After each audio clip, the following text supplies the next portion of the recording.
Hello friends, and welcome to today's video. In today's video, I'm going to be showing you how to make a protection incense.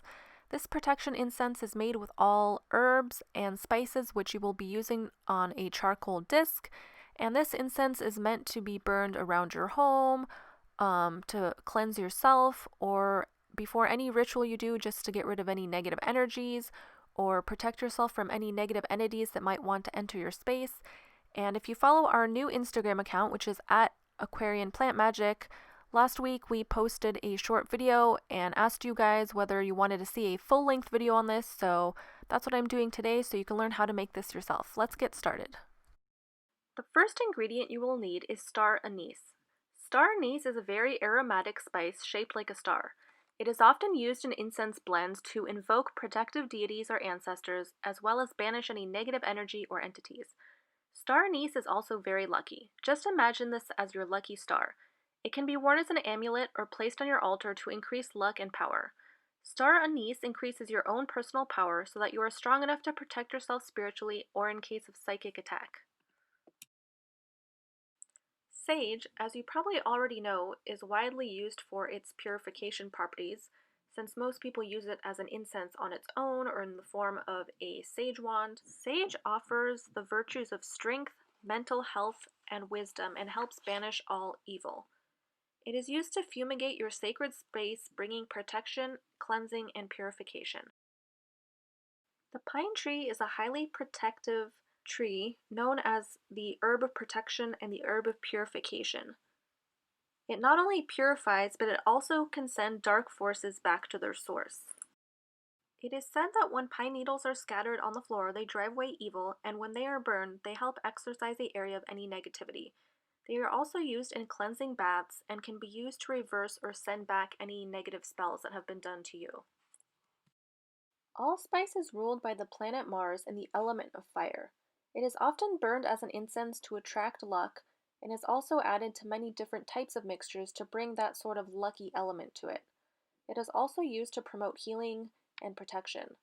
So this sort of acts as a triple whammy in this recipe, helping heal you from any spell work that might have been done to you, or to just protect yourself from any spell work, and also to bring you that little bit of luck that you need when doing spells.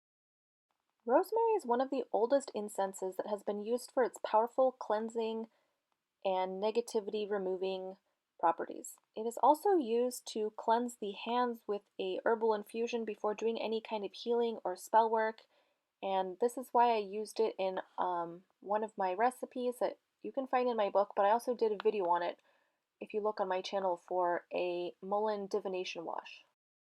Juniper is another ancient form of incense that was primarily used by witches in the Mediterranean. You can either use the berries or the leaves if you have access to that, but it's more common to find the berries if you're searching at an herb store or something.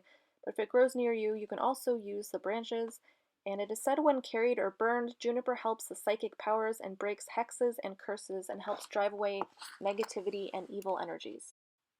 Cloves are ruled by the planet of Jupiter and carry the element of fire. And now Jupiter is a planet that's known for success, growth, expansion, luck. So whatever you use cloves in will help bring success, and in this particular incense blend will be for bringing you success in whatever spell work you're doing. Cloves are a very magical herb used in ritual work that helps further your ability to be psychically sensitive. It also helps drive away negative and hostile forces, produces spiritual vibrations, and helps purify the area. As you know from many of my videos where I mentioned cinnamon, it is one of those herbs that really increases the potency in any spell work. And for this recipe, cinnamon helps you really focus your mind, concentrate on whatever spell work you're about to do, and not have to worry that there's any negativity coming through, that you're protected, you're okay. It helps you become more peaceful and really set your mind for any ritual work you're about to do.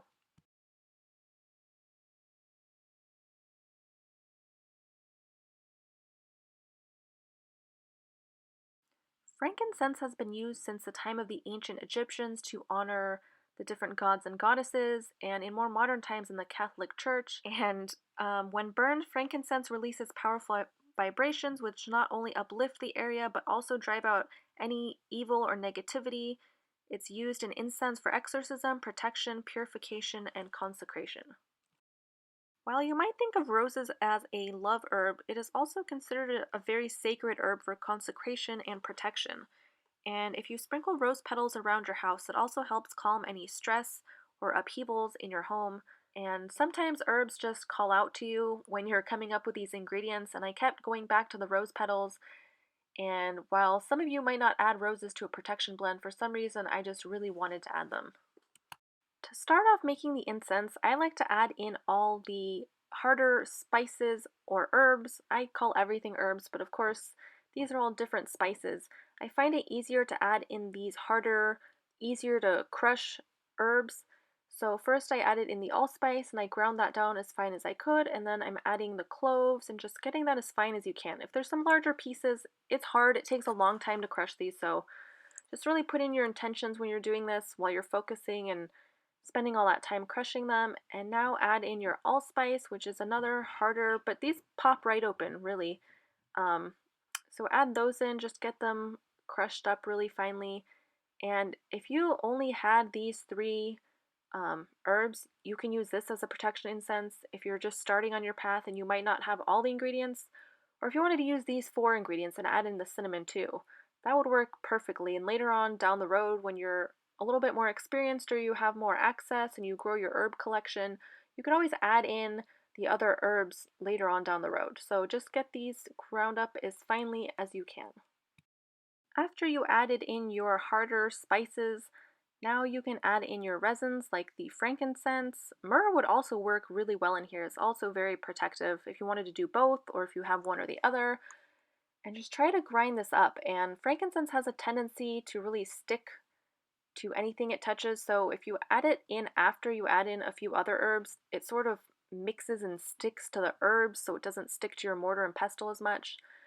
And then I just added in the juniper berries, and juniper berries are kind of wet still inside. I mean, they're still dried, they're not super mushy, but they're a little harder to break down. So if you wanted to just toss them in a hole, that's totally fine as well.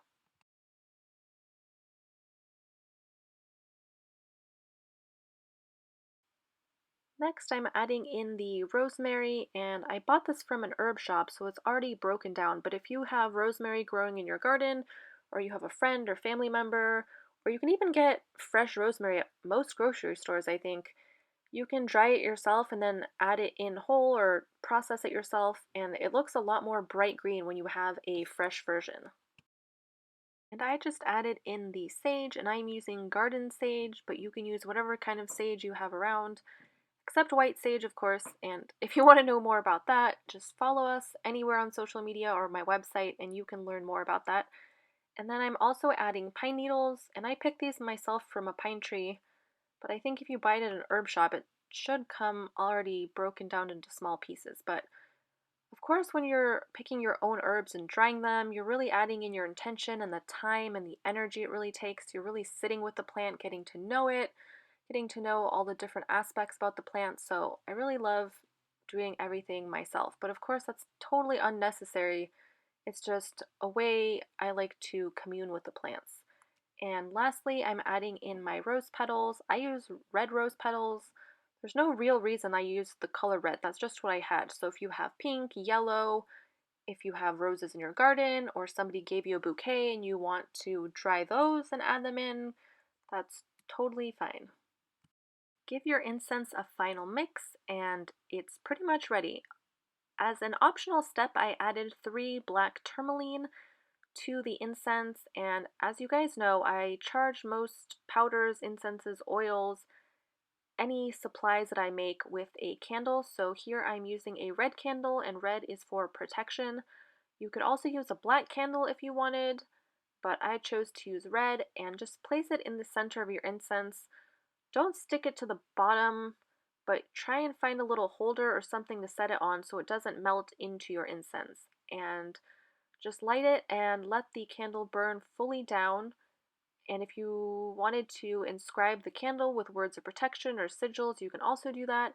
And just let it burn down completely. And you're done. Once the candle has burned, you can put your incense in a bottle and just burn it over a piece of charcoal before any protective ritual work or to protect yourself from anything you might be doing. And if you guys have any questions or comments, leave them down below. And as always, thanks for watching.